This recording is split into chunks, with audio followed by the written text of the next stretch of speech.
자, 시간이 많이 갔으니까 말씀 보도록 하겠습니다. 복음 안에서 변화된 삶, 이런 제목을 가지고 은혜를 나누고자 합니다. 여러분, 사람은 다 똑같다 라는 말을 하는 경우가 있습니다. 물론 긍정적인 측면에서 하는 경우도 있지만요, 주로 부정적인 의미로 사용될 때가 많은데요, 사실은 좋은 사람이든 나쁜 사람이든 시간이 지나고 보니까 다 결국엔 똑같더라는 거예요. 여러분, 왜 그럴까요? 사람들은 오직 자기 만족과 유익을 위해서만 살아가고요, 남에게 나누어 주기보다는 다른 사람에 있는 것을 빼앗아 자기 배만 채우려고 하는 어떤 이기적인 욕심만을 가지고 살아가는 모습이 많기 때문입니다. 그래서 세상에 얼마나 악하고 믿을 사람이 없었으면 사람들은 뭐라고 합니까? 자식도 믿어서는 안 된다라고 얘기를 하고요, 또 부부간에도 절대 믿어서는 안 된다라는 말을 너무나 서슴없이 하는 경우가 많습니다.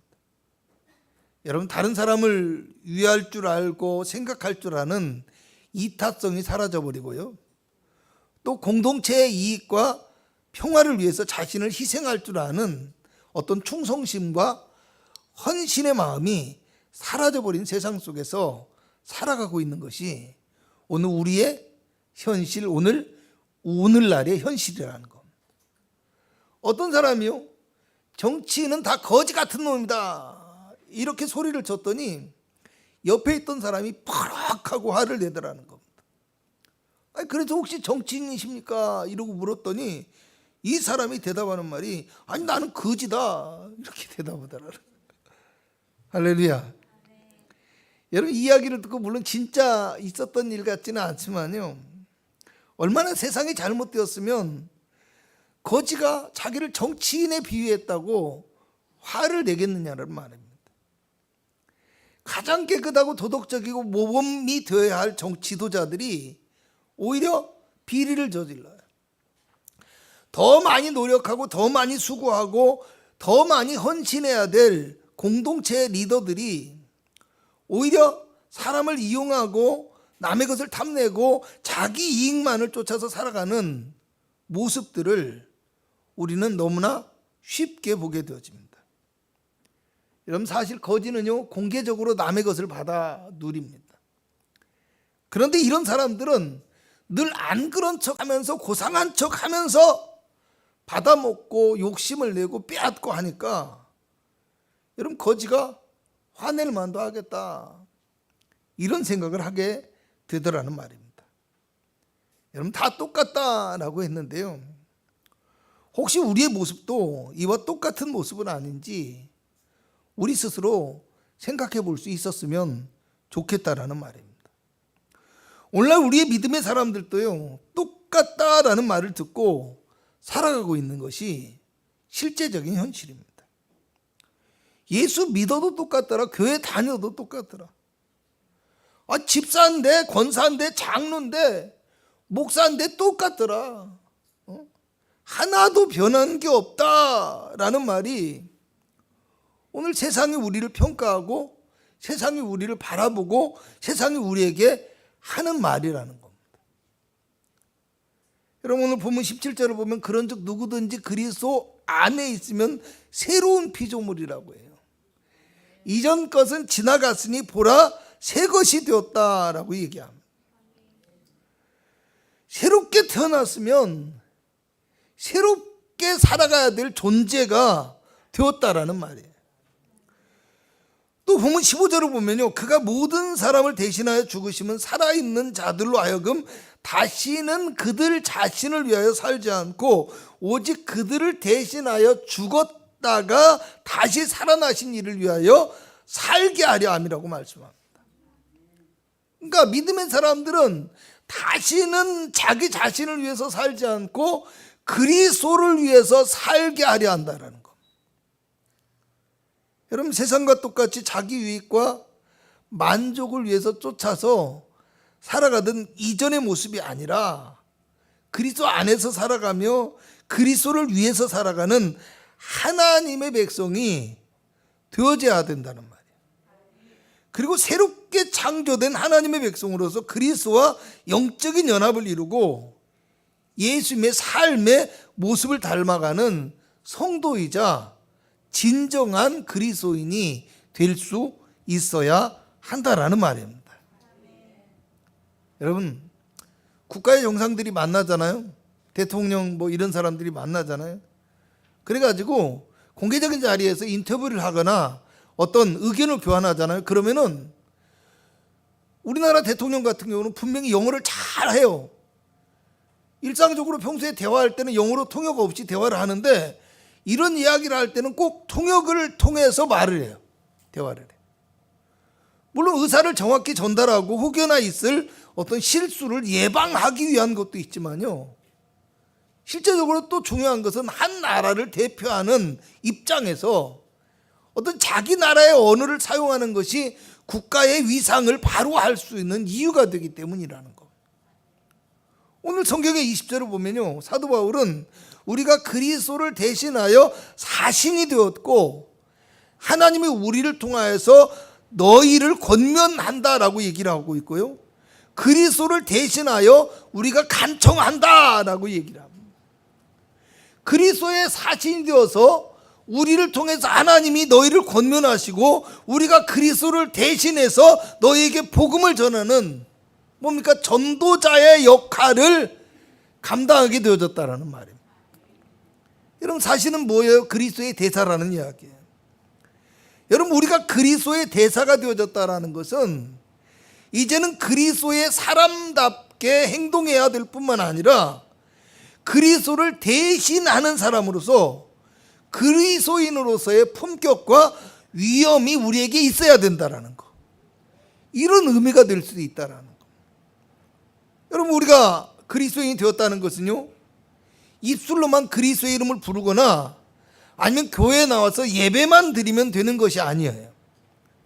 그것이 아니라 우리가 세상을 바라보는 눈과 가치관이 달라져야 되고요, 우리의 삶이 변화되어져서 그래서 우리를 통해서 세상이 그리스도를 발견하고 세상의 영혼들이 하나님 앞에 나올 수 있도록 우리가 복음의 빛이 되어져야 되는 거예요.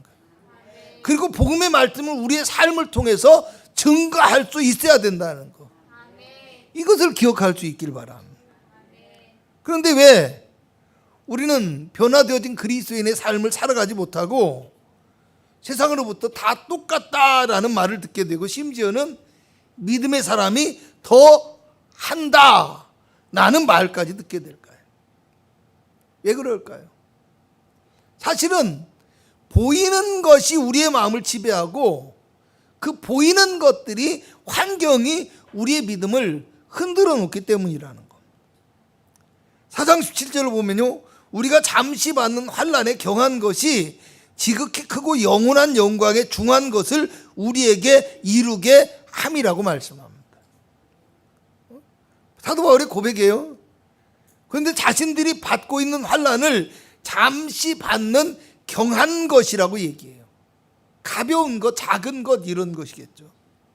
그러니까 조금 과장해서 표현한다면요, 지금 환난을 받고 있는데 별것 아니야, 괜찮아, 할만해, 할 수 있어, 뭐 이런 말일 수도 있습니다. 그리고 그 반대로 하나님께 받아 누릴 영광은 지극히 크고 영원하며 중한 것이라고 얘기합니다. 비교할 수 없을 정도로 크고 영광스러운 것이다, 이런 이야기겠죠. 그럼 우리가 생각해 봅니다. 지금 사도 바울이 고린도 후서를 기록해서 고린도에 있는 성도들에게 서신을 쓰고 있는데 전도자로서의 사도 바울의 모습, 그들의 모습은 지금, 그리고 그들이 지금 받고 있는 환난은 정말로 작고 가볍고 쉬운 것이었나라는 겁니다. 4장 8절에서 9절을 보면 우리가 사방으로 우겨쌈을 당하였고 답답한 일을 당하였으며 박해를 받았고 거꾸로 뜨림을 당하였다고 합니다. 10절에서 11절을 보면 우리가 항상 예수의 죽음을 몸에 짊어졌고 항상 예수를 위하여 죽음에 넘겨졌다라고 이야기합니다. 전도자로서의 바울의 앞길에, 복음을 믿는 믿음의 사람들의 앞길에 혹독한 시련과 핍박이 있었다라는 이야기입니다. 여러분, 그런데 왜 바울은 이것이 잠시 받는 경한 것이라고 이야기했을까요? 4장 18절을 보면 우리가 주목하는 것은 보이는 것이 아니요 보이지 않는 것이니 보이는 것은 잠깐이고 보이지 않는 것은 영원하다라고 고백합니다. 5장 1절에서 2절을 보면 만일 땅에 있는 우리의 장막집이 무너지면 하나님께서 지으신 집 곧 손으로 지은 것이 아니요 하늘에 있는 영원한 집이 우리에게 있는 줄을 아느니라. 이렇게 이야기하면서 참으로 우리가 여기 있어 탄식하며 하늘로부터 오는 우리 처소로 덧입기를 간절히 사모한다라고 이야기합니다. 할렐루야. 눈에 보이는 장막집은 무너져도 하늘의 장막집은 영원하다라는 것을 믿기 때문에 환난을 넘어서 죽음에 이르면서까지도 믿음의 길을, 복음을 전하는 길을 포기하지 않고 있었다라는 이야기입니다. 사도 바울이 왜 이런 말을 하고 있을까요? 보이는 것에 따라 생각하고 외모로 사람을 평가하며 자랑하는 사람들이 지금 고린도 교회 안에 있었기 때문입니다. 본문 12절을 보면요, 우리가 다시 너희에게 자천하는 것이 아니 오직 우리로 말미암아 자랑할 기회를 너희에게 주어 마음으로 하지 않고 외모로 자랑하는 자들에게 대답하게 하려 하는 것이다. 이렇게 말씀합니다. 그러니까 여기에 많은 뜻이 있지만요, 그냥 여기 본문의 내용에 합당하게 이야기하면 자신들이 전하는 복음에 대해서 바울이 열심히 설명을 하고 있어요.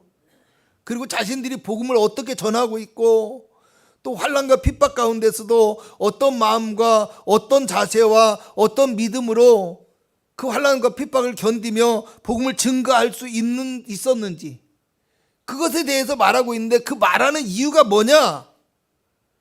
어떤 보이는 외모와 조건을 가지고 자랑하는 사람들의 말에 흔들리지 않아야 된다라는 말이에요. 할렐루야. 그리고 바른 것이 무엇인지를 깨닫고 분별할 수 있는 성도가 될 수 있어야 된다라는 거. 아멘.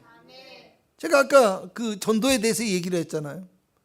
전도에 대해서 왜 교회 안에서 여러분 복음 전도를 반대하거나 비판하고 핍박하는 사람들의 목소리가 더 크게 되었을까요? 눈에 보이는 것에 따라 판단하기 때문입니다. 할렐루야. 믿음의 눈으로 바라보지 않기 때문입니다. 하나님의 전도를 세상적인 어떤 PR이나 광고처럼 그렇게 생각하기 때문입니다. 근데 사실 우리가 예수를 믿는 것 자체가 세상적인 기준에서는 이해할 수 없는 일이에요. 그렇잖아요? 여러분 16절을 보면 그러므로 우리가 이제부터는 어떤 사람도 육신을 따라 알지 아니하노라. 비록 우리가 그리스도도 육신을 따라 알았으나 이제부터는 그같이 알지 아니하노라. 이렇게 말씀합니다. 사실 사도 바울도 그리스도를 만나기 이전에는 그런 사람들과 똑같이 보이는 조건과 외모에 따라서 사람을 평가하고 판단했다라는 것. 그렇지만 예수를 만난 다음에는 그리스도 안에서 새로운 시각과 마음을 가지고 바라보는 어떤 영적인 사람이 되어졌다라는 거예요. 할렐루야. 5장 7절에는요, 우리가 믿음으로 행하고 보는 것으로 행하지 아니함이라 이렇게 말씀하고요, 오늘 11절에는 우리는 주의 두려우심을 알므로 사람들을 권면하거니와 우리가 하나님 앞에 알려졌으니 라고 이야기합니다. 눈에 보이는 것에 따라 행하는 것이 아니라 보이지 않는 하나님을 바라보며 그 하나님을 경외함으로 지금 복음의 사역을 감당하고 있다는 말이고요, 형식과 의식만 남아있는 어떤 행위로서가 아니라 마음으로부터 하나님을 바라보며 하나님 앞에 행하는 믿음의 삶이 되어지고 영적인 은혜의 삶이 되어졌다, 이런 이야기를 하고 있는 겁니다. 여러분 이제 바울은 13절에서 14절에 우리가 만일 미쳤어도 하나님을 위한 것이요 정신이 온전하여도 너희를 위한 것이니 그리스도의 사랑이 우리를 강권하시는도다, 이렇게 말씀합니다. 삶의 이유와 목적이요 그리스도의 복음을 위한 삶으로 변화되어졌다는 겁니다. 그리고 그렇게 복음을 위한 삶, 복음의 삶을 살아가는 힘과 원동력이 그리스도의 사랑에 있다라는 겁니다. 할렐루야. 여러분, 믿음의 그 원동력이 그리스도의 사랑에 있다고 했는데요, 이 믿음의 동력을 얻을 수 있는 방법은 과연 무엇일까요? 우리는 어떻게 믿음의 동력을 얻고 살아가고 어떻게 믿음의 삶을 온전하게 실천할 수 있느냐라는 거예요. 흔히 사람들은요, 은혜 받으면 다 돼, 이렇게 얘기해요. 은혜 받으면 다 돼. 맞아요. 은혜 받으면 됩니다. 목사님들도 은혜 받으면 된다고 하고요, 성도들도 은혜 받으면 된다고 해요. 그래서 은혜 받기만 기다리죠. 그런데요, 안타까운 것이 있어요. 사람들이 은혜를 받았다고는 이야기하는데 변하지 않아요. 믿음의 경험이 있다고 이야기하는데 복음의 삶을 살아가지 않아요. 그럼 그 이유가 무엇일까요? 여러분, 14절을 보면 그리스도의 사랑이 우리를 강권한다라고 했는데, 그리스도의 사랑을 깨닫는 것이 은혜를 받는 것이고요, 그것이 믿음의 힘과 동력을 얻는 것이라는 말이에요. 할렐루야. 그리스도의 사랑이 내 안에서 동력이 되고 힘이 되어야 된다는 거예요. 그것이 나를 강권하고 그것이 내 영혼을 성령으로 말미암아 이끌어야 된다는 거예요. 여러분, 그러면 이것을 반대로 다시 이야기한다면요, 믿음의 동력이 생기지 않는 이유가 무엇이냐라는 겁니다. 왜 은혜를 사모하고 은혜를 받고 은혜를 누린다고 하는데 왜 믿음의 동력이 생기지 않느냐 이거예요. 사실은요, 보이지 아니하는 이 하나님의 사랑이 우리를 변화시키는 하나님의 능력이거든요. 그런데 사람들은 어떻게 합니까? 사실은 보이는 것을 통해서만 은혜를 받으려고 해요. 보이는 능력과 보이는 축복을 받는 것이 은혜를 받는 것이라고 생각하고 그래요. 할렐루야. 하나님의 진정한 말씀에는, 그리스도의 십자가의 복음에는 쉽게 아멘하지 못하지만 세상에 헛된 거, 세상에 눈에 보이는 거, 나의 마음을 즐겁게 하고 기쁘게 하고 시원하게 하는 거, 내 만족에는 은혜를 받는다라는 거. 여러분, 만약에요, 눈에 보이는 축복이나 기도의 응답, 또 자기의 마음의 만족이나 기쁨을 얻는 것들만이 은혜를 받는 것이라고 생각한다면요, 과연 교회가 어떻게 되어질까요? 믿음의 사람들이 어떻게 될까요? 복음을 전하는 것이 어떻게 될까요? 아마 복음을 위하여 목숨까지도 버리는 것은 고사하고요, 아주 작은 헌신이나 아주 작은 수고조차도 할 수 없는 어떤 이기적이고 자기중심적인 신앙에 머무를 수밖에 없다라는 겁니다. 할렐루야.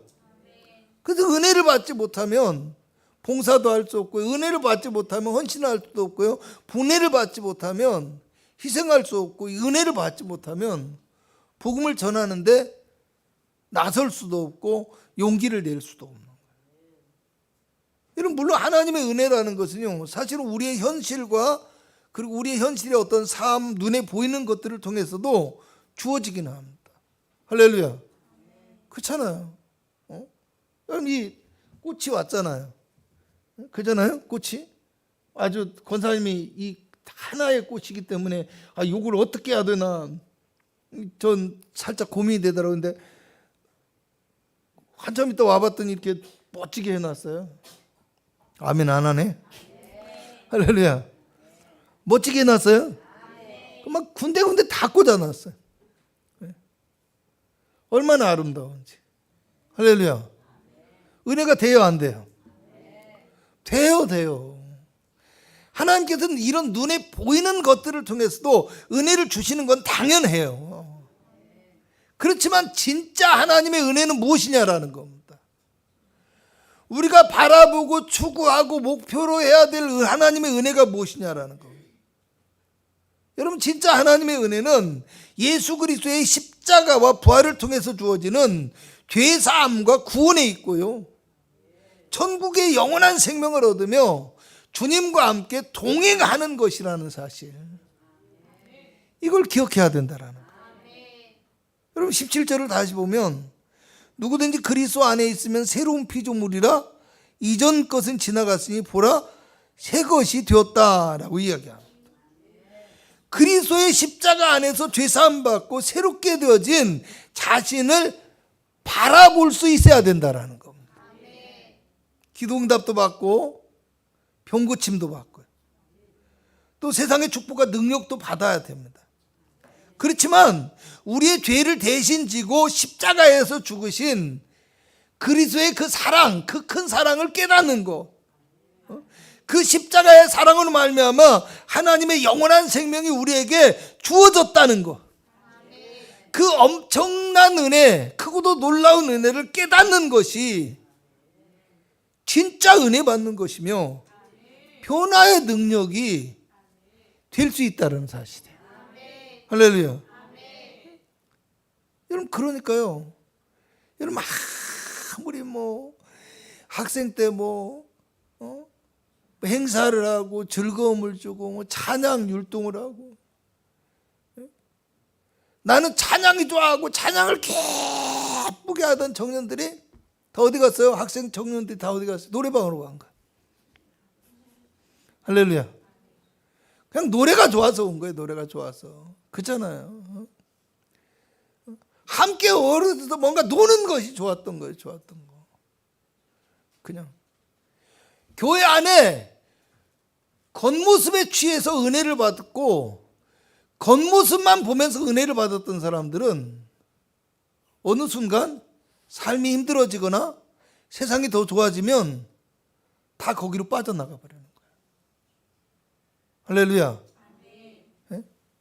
그런데 아무리 작은 어린아이더라도 그 안에서 그리스도의 사랑의 깊이가 깨달아지고 그것이 마음 안에 은혜와 감격이 되어진 사람은요, 우습게도요 티가 나지 않아도 교회를 떠나지 않아요.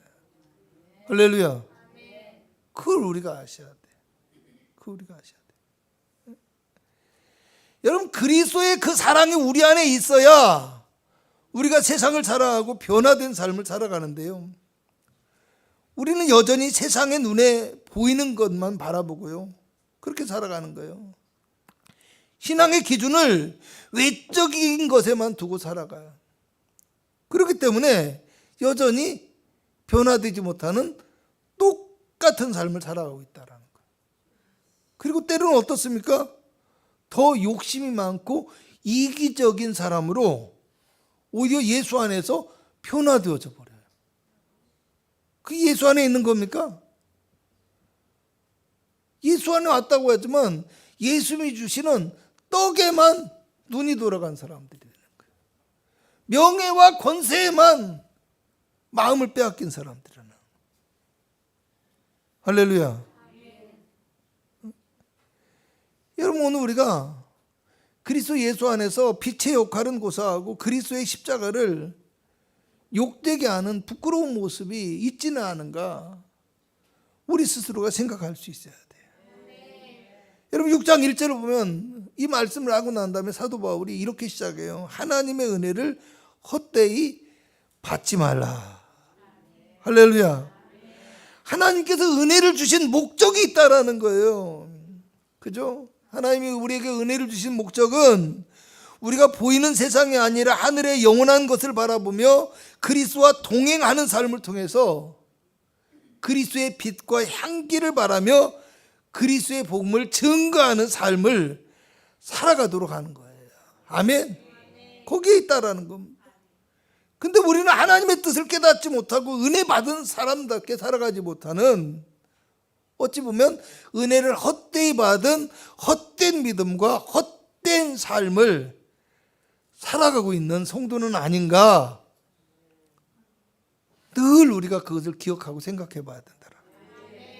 여러분 18절과 19절에는 그리스도께서, 하나님께서 그리스도로 말미암아 우리에게 우리를 자기와 화목하게 하셨다고 해요.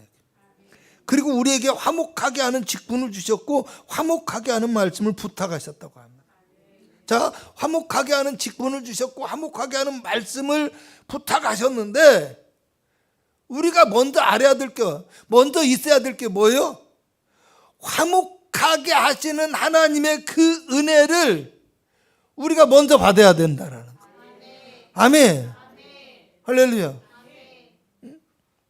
여러분, 제가 지난주에도 그렇고요, 이번 주에도 그렇고요, 좀 바빠요. 바쁘고 막 하다 보니까 조금 영적인 부분에 조금 소홀해요. 막 바빠 힘들어. 그래서 지난주 수요일에도 제가 좀 늦게 나왔다고 아주 우리 사모님이 막 뭐라 했어요. 다른 때보다 훨씬 늦게 나왔다. 금요일도 또 늦게 나왔어요. 막 눈에서 레이저가 나와. 레이저가. 제가 금요일에 엎드리면서 하나님 앞에 그랬어요. 하나님, 나 먼저 변화되게 하옵소서. 아멘.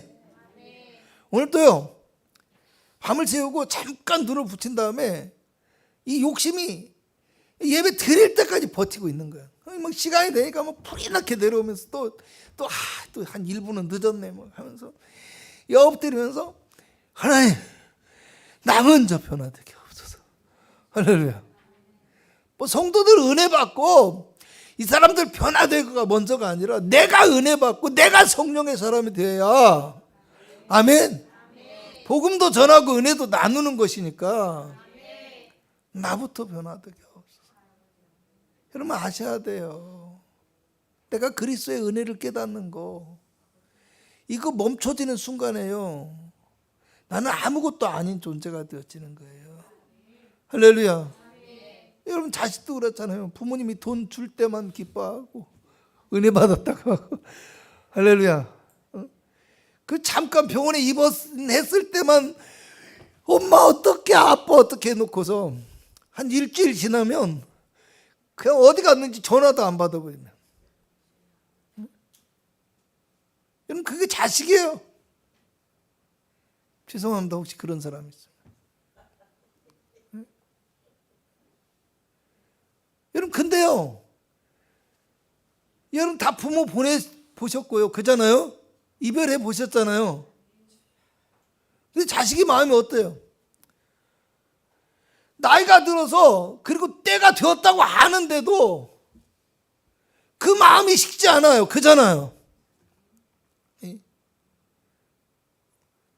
저희 아버지가 돌아가신 지 벌써 얼마가 지났는데, 저희 어머니가 돌아가신 지 벌써 얼마가 지났는데 저도 마찬가지예요. 지금도 기억이 나요. 지금도 기억이 나요. 얼마 전에는 제가 회개를 했어요. 회개를 했어요. 근데 우스운 게 어떤 결과가 나왔냐면요, 제가 정말 하나님 앞에 반성을 했거든요. 뭐냐면 우리 아버지 우리 어머니가 믿음이 좋았던 싫었던 예수님을 고백하고 주님 앞에 천국을 믿었기 때문에 천국에 계실 텐데, 거기서 나를 위해서 또 중보하고 기도하고 계실 텐데, 요한계시록에 나와요. 언제까지 보고만 계실 겁니까 하나님?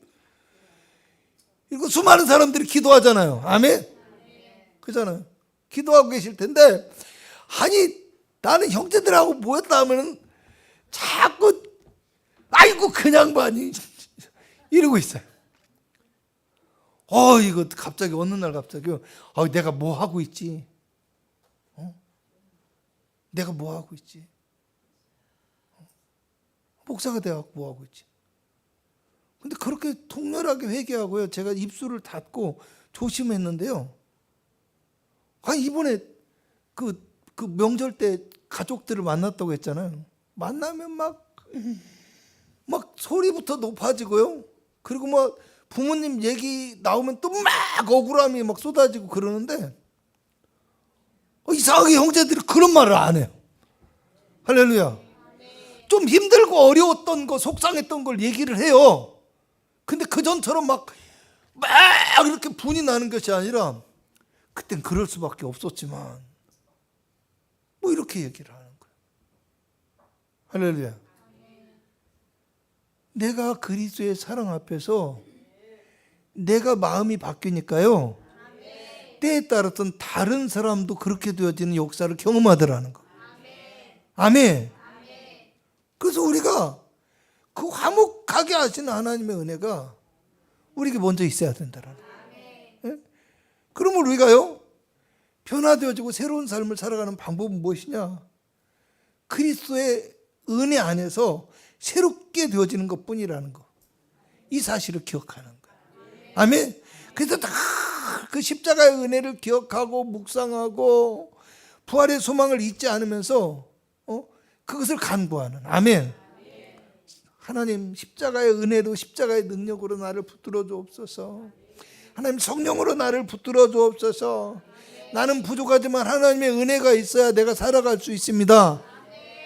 이렇게 고백하면서 우리가 살아가게 되어질 때요 여러분 더 크고 놀라운 하나님의 은혜가 우리를 통하여서 나뿐만 아니라 나의 가정과 나의 교회와 내가 살아가는 세상 속에 임하게 될 것을 믿으시기를 주님의 이름으로 축복합니다. 기도합니다. 다 똑같은 사람이 아니게 하여 주옵소서. 그리스도 예수 안에서 변화되어지고 그리스도인다운 삶을 살아감으로 그리스도의 향기와 빛을 발하는 성도가 되고 주의 말씀으로 새롭게 변화되어지고 성령 안에서 거듭난 삶을 살아갈 수 있도록 주님 우리를 항상 주의 손길로 붙드시며 인도하시고 은혜를 허락하여 주시옵소서.